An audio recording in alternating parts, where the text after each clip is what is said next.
Snow was falling gently on the quiet streets that Christmas Eve, the kind that makes the world feel softer, slower, almost magical.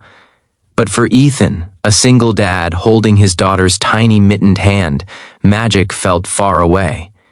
He had just finished his last shift at the hardware store and was heading to a small grocery shop to pick out a few discounted Christmas treats. Anything to make the holiday feel special for his 6-year-old daughter, Lily. He had no idea that, within the next hour, he would come face to face with the woman who once broke his heart, and that his daughter would speak words so pure, so unexpected, they would stop another man cold. Before we continue, don't forget to subscribe, like, and comment if you enjoy emotional and inspiring stories like this.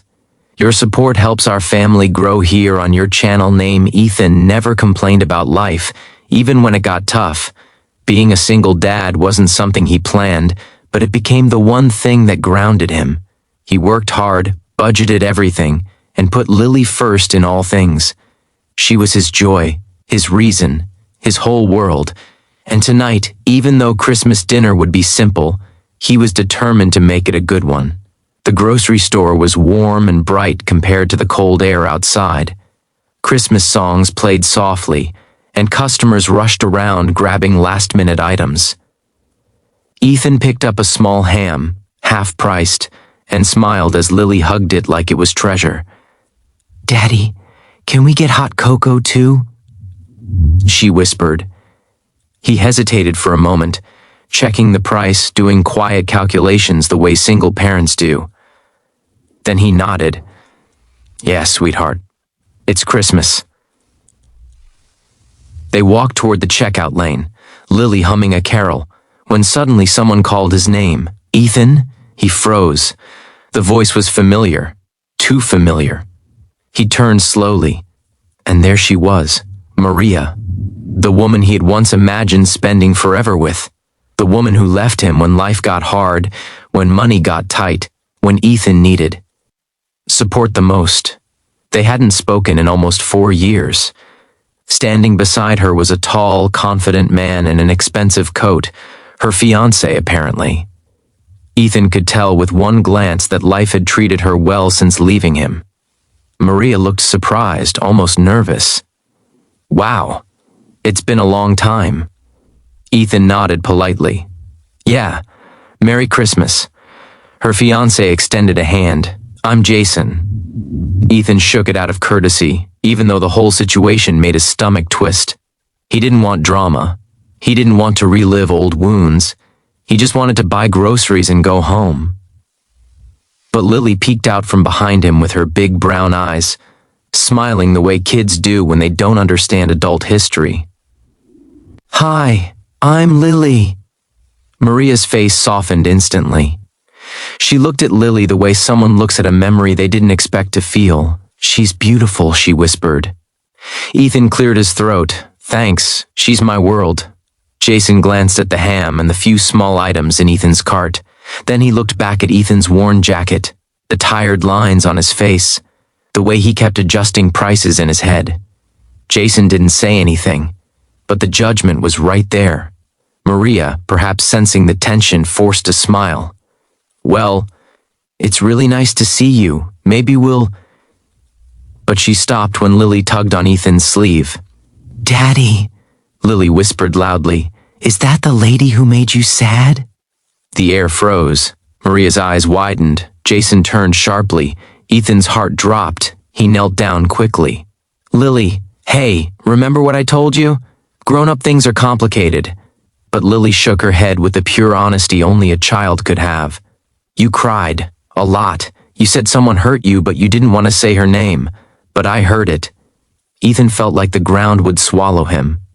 He didn't want a scene, didn't want to reopen wounds, didn't want Lily to feel embarrassed.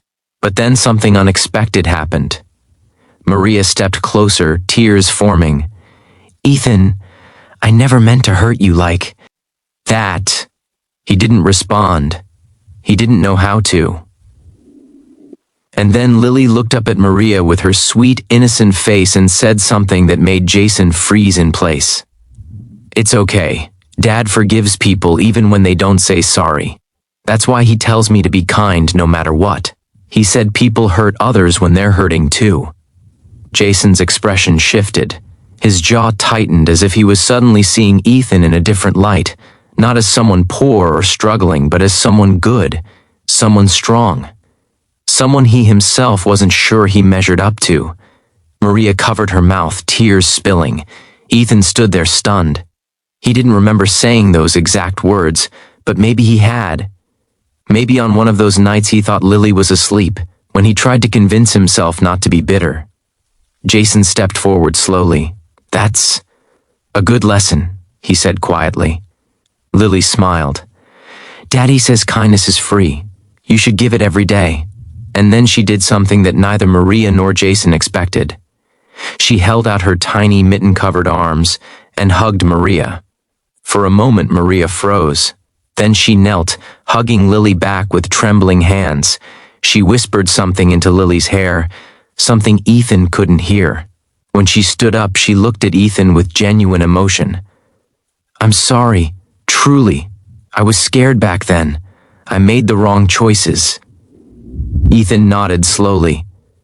"It's the past. We all grow." Jason cleared his throat, suddenly unsure. Can I pay for your groceries?" he asked awkwardly. Ethan shook his head. "I appreciate it, but we're okay." Jason looked embarrassed but also humbled. Like Lily's simple truth had peeled off some layer of pride he didn't realize he had. Maria hesitated, then touched Ethan's arm lightly. "You're a good father, better than I ever knew." Ethan didn't feel anger anymore, just peace, as if Lily's words had somehow released something in all of them. They said their goodbyes, and Ethan pushed the cart toward the register. Lily skipped beside him, humming again as if nothing unusual had happened. But when they got outside, she looked up at him. "Did I do something wrong?" He shook his head and scooped her into a hug. "No, sweetheart. You reminded people of something important." "What?" "That kindness can heal things grown-ups don't know how to fix." Lily giggled. "Like magic?" He smiled. "Exactly like magic." Snow continued to fall around them, soft and slow, the streetlights glowing like candles in the night. Ethan carried the bags in one hand, holding Lily close with the other, and for the first time in a long time, Christmas didn't feel heavy. It felt hopeful. Back at their small apartment, they warmed up cocoa and cooked their little Christmas ham. It wasn't extravagant, but it was filled with love. They laughed, watched Lily's favorite holiday movie, and decorated cookies with way too many sprinkles. Ethan realized something as he watched his daughter dance around the living room. Kindness really was the thread that stitched people back together. Even broken hearts, even old wounds, even strangers in a grocery store on Christmas Eve. And sometimes it came from the smallest voice in the room, the one with the purest heart.